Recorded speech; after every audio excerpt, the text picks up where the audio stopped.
Всем привет! Сегодня предлагаю приготовить вам салат с черносливом. Салат необычный, интересный на вкус. Те, кто любит чернослив, однозначно его оценят. Ингредиенты, как всегда, простые и доступные. Для начала берем чернослив, заливаем его кипятком и оставляем на 5-10 минут. Затем вынимаем косточки и нарезаем. Морковь натираем на терку для корейки. Лук нарезаем мелким кубиком и маринуем. Для маринада возьмите по пол чайной ложки соли, сахара и уксуса и залейте кипятком. Дайте ему постоять 15 минут, чтобы он промариновался. Затем слейте воду и используйте салат. Грибы нарезаю тонкими слайсами. И затем обжариваю на небольшом количестве подсолнечного масла до готовности.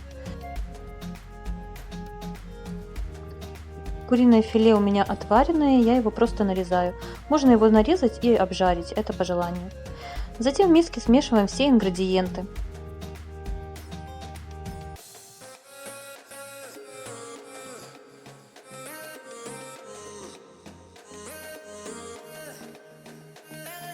Заправляем салат майонезом или же сметаной, это по желанию.